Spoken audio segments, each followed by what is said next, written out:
नमस्कार. मी सोनल तांबे. Global Maharashtra 24 news बुलेटिनमध्ये तुम्हा सर्वांचं स्वागत. पाहूया आजच्या ठळक घडामोडी. फक्त ग्लोबल महाराष्ट्र 24 वृत्तवाहिनीच्या आपल्या हक्काचे विचार. नमस्कार, मी किरण. आपण पाहत आहात ग्लोबल महाराष्ट्र 24 न्यूज. आजच्या न्यूज बुलेटिनमध्ये आपलं मनपूर्वक स्वागत. पनवेल तालुक्यातील उल्वे येथील वहाळगाव बुद्धविहारात वर्षावास मालिकेतील 6वे पुष्प उत्साहात संपन्न. तालुका पनवेल उल्वे येथील भारतीय बौद्ध महासभा तालुका शाखा पनवेल अंतर्गत विभाग क्रमांक 4 उल्वे नोड यांच्या वतीने आयोजित वर्षावास मालिकेतील 6वे पुष्प दिनांक 9 ऑगस्ट 2025 रोजी सकाळी 6:30 वाजता कोपर येथील बुद्धविहारात उत्साहात साजरा करण्यात आला. कार्यक्रमाच्या अध्यक्षस्थानी आतिश गांगुर्डे होते, तर सूत्रसंचालनाची जबाबदारी विभाग संरक्षण उपाध्यक्ष अरविंद खरात यांनी निभावली. कार्यक्रमाची सुरुवात महापुरुष प्रतिमा पूजनाने झाली. पूजनाचा मान नाना खंडागळे व त्यांच्या कुटुंबियांना देण्यात आला. त्यानंतर बौद्धाचार्यांच्या उपस्थितीत बौद्ध संस्कार विधी संपन्न झाला. उपस्थितांचं स्वागत शाखेचे कार्यालयीन सचिव संतोष खंडागळे यांनी केलं. कार्यक्रमाचे प्रमुख वक्त्या सुनंदाताई गायकवाड यांनी महामंगल सुत्त बौद्धांचे मंगल कशात आहे या विषयावर सोप्या व अभ्यासपूर्ण भाषेत मार्गदर्शन केलं. नाना खंडागळे व गुलाब खंडागळे आणि परिवाराने दिलेल्या अल्पोहार दानाबद्दल आशीर्वाद गाथेतून त्यांच्याप्रती व त्यांच्या कुटुंबियांप्रती मंगलकामना व्यक्त करण्यात आली. अध्यक्षीय मनोगतात गांगुर्डे यांनी समाज जागृत होण्याकरिता ससद विवेक बुद्धी जागृत असणं गरजेचं आहे याविषयी मार्गदर्शन केलं. कार्यक्रमाची सांगता मनीषा अहिरे यांच्या आभार प्रदर्शनाने झाली. या प्रसंगी भारतीय बौद्ध महासभा महाराष्ट्र राज्य माजी कोषाध्यक्ष सदाशिव कांबळे, वंचित बहुजन आघाडी शाखा उल्वे उपाध्यक्ष प्रणय खंडागळे, केंद्रीय शिक्षिका आशाताई खरात, सामाजिक कार्यकर्त्या संविधान प्रचारक धनश्रीताई खरात, विभाग अध्यक्ष धनंजय कांबळे, विभाग कोषाध्यक्ष छगन वावले व संस्कार सचिव दिलीप वाघांबरे, वॉर्ड शाखा अध्यक्ष राजेंद्र साळवे, संस्कार उपाध्यक्ष मुनील नायकडे, वॉर्ड शाखा संरक्षण उपाध्यक्ष पोपटराव कांबळे, समता सैनिक राहुल चौरमोल, समता सैनिक देवीदास निकाजे तसेच उत्तम साळवे, मधुकर खंडागळे, किशोर खंडागळे, संजय खंडागळे, भीम कांबळे, रोहिदास घोडेराव, राजेंद्र गंभीरे, खरात, सी.व्ही. माने, राजेंद्र भुरभुरे, रतन सुरवाडे, विजय उन्हावणे, एम.के. सूर्यवंशी, अंबादास निकाळजे, उल्हास साळवे, किशोर जाधव, दिलीप खरात आदी मंडळी उपस्थित होते. कार्यक्रमास महिला उपासिका गुलाब खंडागळे, अनिता वावले, वर्षा खरात, सुनंदा जगताप, विद्या उन्हवणे, शकुंतला साळवे, सुजाता खंडागळे, ज्योती खंडागळे, सानपाजी, आरती सांगळे, ज्योती पाचपांडे, भानू गायकवाड, माधुरी जाधव, शिवाय बाल उपासक उपासिका अन्वी खंडागळे, प्रसेन खंडागळे, आर्यन कांबळे, दर्शना पाचपांडे, उर्वी जाधव उपस्थित होत्या. Bureau report global Maharashtra 24 news Ulwe. अशाच निरनिराळ्या आणि देशविदेशातील ठळक घडामोडी पाहण्यासाठी ग्लोबल महाराष्ट्र 24 न्यूज वृत्तवाहिनीला सबस्क्राईब करा, लाईक करा, शेअर करा आणि कॉमेंट बॉक्समध्ये आपल्या प्रतिक्रिया देखील नोंद करा आणि पाहत रहा ग्लोबल महाराष्ट्र 24 न्यूज. धन्यवाद.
बुद्धं नमामि धम्मं नमामि संघं नमामि। सर्वांनी माझ्या बरोबर पंचशील ग्रहण करायचं। नमो तस्स भगवतो अरहतो सम्मा संबुद्धस्स। नमो तस्स भगवतो अरहतो सम्मा संबुद्धस्स। नमो तस्स भगवतो अरहतो सम्मा संबुद्धस्स। नमो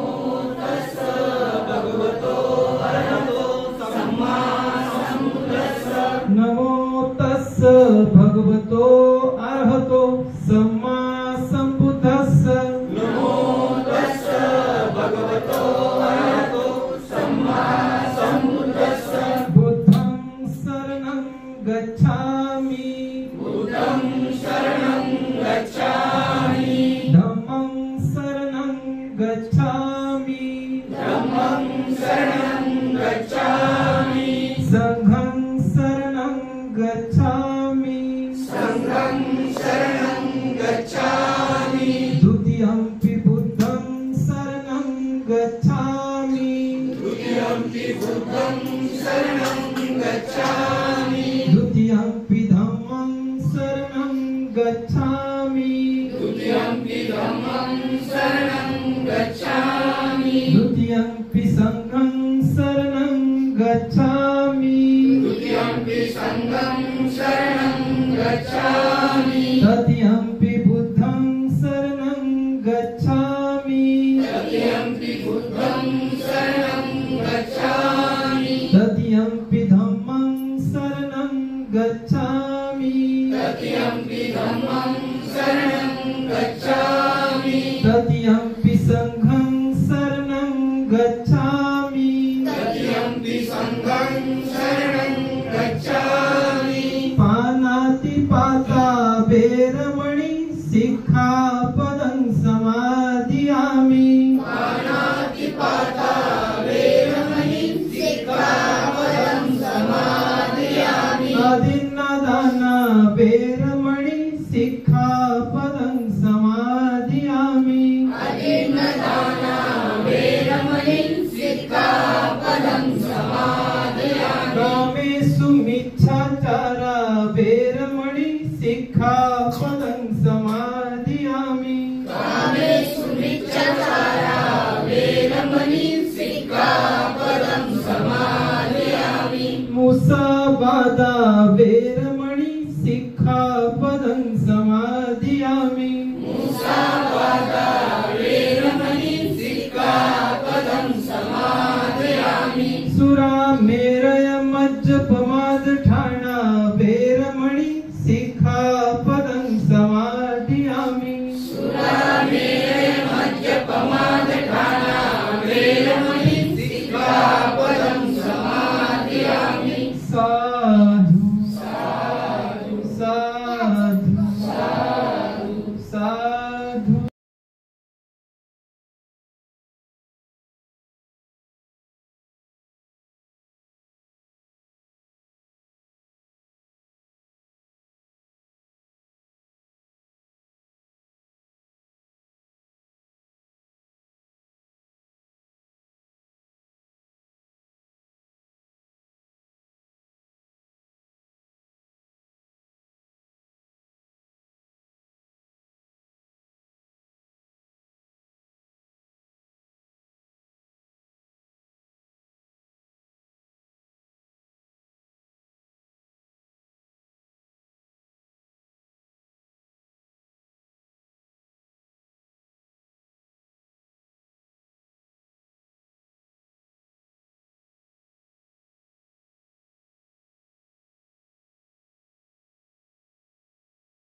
आहेच. तर आज श्रावण पौर्णिमा, मागची पौर्णिमा कोणती झाली? गुरुपौर्णिमा झाली आहे ना. तर तेव्हा तथागतांनी म्हणजे गृहत्याग पण त्या दिवशी केलेला. त्यांना म्हणजे त्यांनी प्रवचन म्हणजे पहिला धम्मचक्र प्रवर्तित त्या दिवशी केलं आषाढ पौर्णिमेला. आता हे श्रावण पौर्णिमा आहे. तर श्रावण पौर्णिमेला तथागतांनी अंगोली मालावरती विजय मिळवला आणि पहिली धम्मसंगीती म्हणजे जेव्हा तथागतांचं परिनिर्वाण झाले ना, तर त्या दिवशी पहिली धम्मसंगीती केली की त्यांच्याबद्दल अपशब्द काढलं, त्यामुळे ही पहिली धम्मसंगीती केली. आणि आपण थोडक्यात महामंगलसूत्र आणि मानवाचे मंगल कशात आहे हे आपण म्हणजे 3 गोष्टी आपण ह्याच्यात सांगणार आहे. तर जरा मोठाच विषय आहे, त्यामुळे मी थोडक्यातच प्रस्तावना म्हणजे केली आणि आपण पुढील विषयाला सुरुवात करूया. तर बघा, पौर्णिमा म्हटलं की आपल्या म्हणजे बौद्ध धर्मामध्ये प्रत्येक पौर्णिमेला काय नाही काहीतरी महत्व असतंच आणि पौर्णिमा खूप म्हणजे मंगल असा दिन आपण मानला जातो.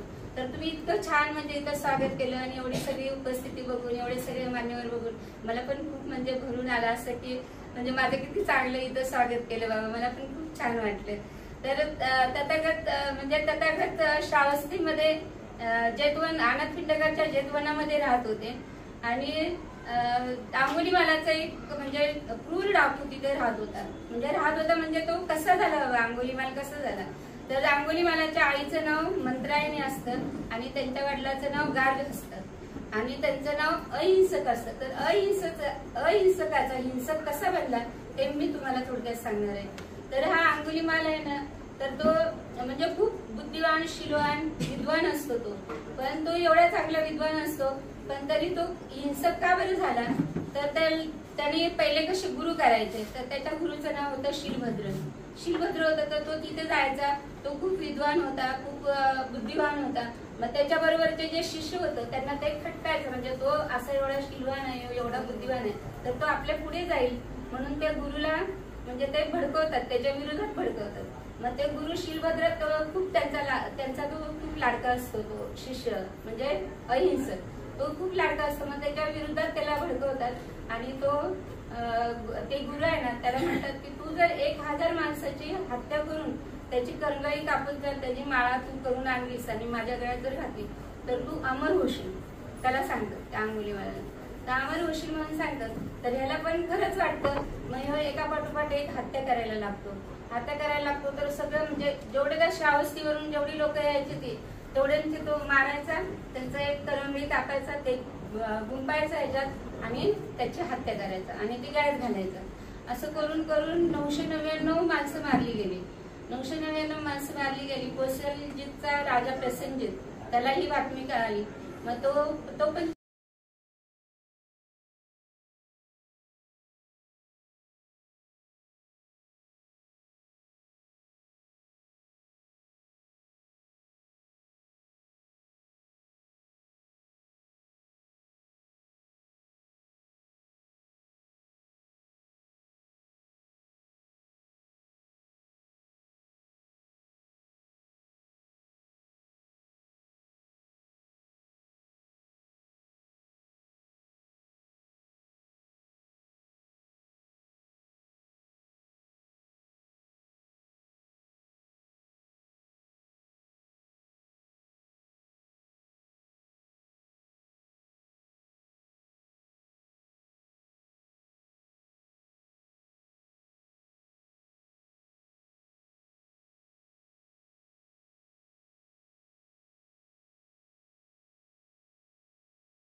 मंगलसूत्र आणि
शाखेचे बोधाचार्य व संस्कार उपाध्यक्ष सन्माननीय गांगोडे साहेबांना मी विनंती करेन की त्यांनी त्यांचं अध्यक्षपद मनोगत व्यक्त करावं.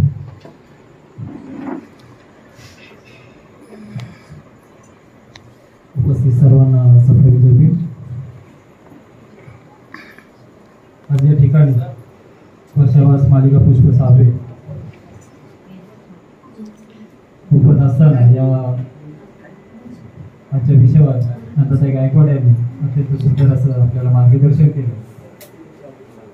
म्हणजे माझ्या 2 वर्षाच्या अनुभवात महामंगलसूत्राचा इतका स्पष्ट आणि सुस्पष्ट अर्थ कोणी सांगितला असेल तर ताईंनी सांगितलं असेल.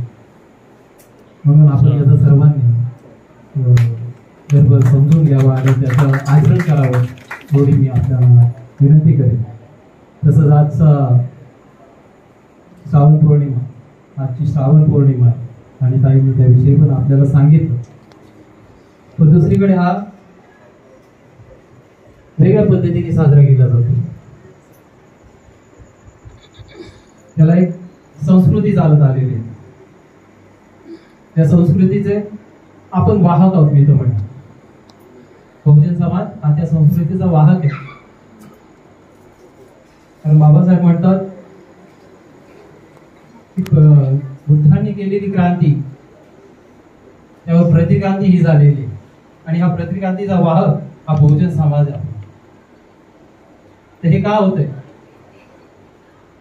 का तर आपण त्याविषयी माहिती करून घेत नाही. अज्ञानापोटी अज्ञाने रक्षाबंधन एखाद्या बहिणीने भावाच्या हातात राखी बांधली तरच त्याचं रक्षण होतं असं त्यांचं म्हणणं आहे. हे कितपत योग्य आहे कितपत खरं आहे याची आपण चाचपणी केली पाहिजे. साधं उदाहरण घ्या. तर एखाद्या रक्षाबंधन असेल त्यानेच उदाहरण घ्या की एक भाऊ आपल्या बहिणीकडे जातोय रक्षाबंधनासाठी आणि ती बहीण त्याची वाट बघते. पण या भावाने असं काही कृत्य करून तिथे गेलेलं आहे की त्याला शासन होणार आहे.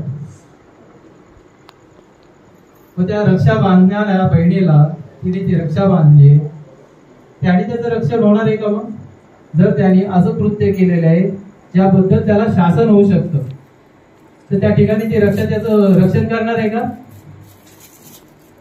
तर हे रक्षण कशामुळे होईल त्याचं? जर त्याने पंचशिलेचं आचरण केलं असतं तर तो त्या मार्गाला गेलाच नसता ना. त्यांनी जे काही कृत्य केलेलं आहे ते कृत्य केलंच नसतं त्यांनी. म्हणून पंचशिलाचं आचरणाने तुमचं रक्षण होणार आहे, तो कोणत्या धाग्या दोऱ्याने होणार नाही, हे पण आपण लक्षात घेतलं पाहिजे. म्हणून ही परंपरा ही पूर्वीपासून जी चालत आलेली आहे, बाबासाहेब म्हणतात ही प्रतिकांती ब्राह्मणाच्या डोक्यात निर्माण होते आणि बहुजनाच्या खांद्यावर वाहक असते. तर हे आपण लक्षात घेतलं पाहिजे आणि याचा आपण डोळसपणे विचार केला पाहिजे. उपाध्यक्ष सन्माननीय मनीषाताई आहेरे यांना विनंती करेन की त्यांनी आभाराचं गोड काम स्वीकारावं.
भारतीय बौद्ध मत क्रमांक 4 उरेल माध्यमातून सावली अशा महापुत्र आणि संपन्न होत असताना आपण नियोजित विषयावर मार्गदर्शन करण्याकरता प्रमुख वक्त्यांना या ठिकाणी उपस्थित आहात.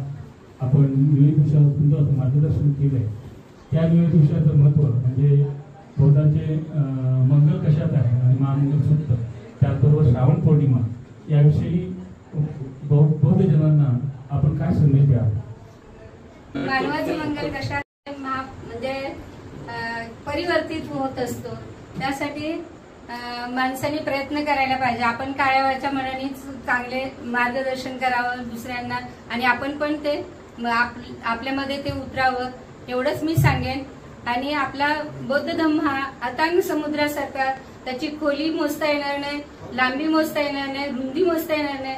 सगळ्या नद्याचे पाणी एकत्र येऊन त्या समुद्राला मिळतं, तर ते कोणत्या नदीचे पाणी आहे ते कळत नाही. तसा आपला हा बौद्ध धम्म आहे. कोणत्याही जाती धर्माची लोक आपल्या बौद्ध धम्मामध्ये आले तर ते कुठला माणूस कोणत्या जातीचा आहे किंवा कोणत्या धर्माचा आहे हे सुद्धा कळणार नाही. असा हा आपला बौद्ध धर्म आपल्याला डॉक्टर बाबासाहेब आंबेडकरांनी 1956 साली आपल्याला धम्म दिला आणि त्या धम्माचं आपण पुन्हा म्हणजे भैयासाहेब आंबेडकरांनी त्याच्यानंतर भैयासाहेब आंबेडकरांनी ती धुरा आपल्या खांद्यावर घेतली. त्याच्यानंतर महाउपासिका मीराताई आंबेडकर आपल्या ममता सागर मीराताई आंबेडकर यांनी सुद्धा केंद्रीय शिक्षिका तयार केल्या आणि बौद्धाचार्य शामनेर बौद्धाचार्य भैयासाहेब आंबेडकरांनी तयार केले. म्हणून हा आपला धम्म इथपर्यंत आलाय. तर आपण सुद्धा याच्यापेक्षा जास्त आपल्याला कसा धम्म सांगता येईल आणि धम्माचा प्रचार प्रसार करता येईल याच्यावरती आपण जोर द्यायला पाहिजे. आणि एवढंच मी बोलून माझे 2 शब्द संपवते.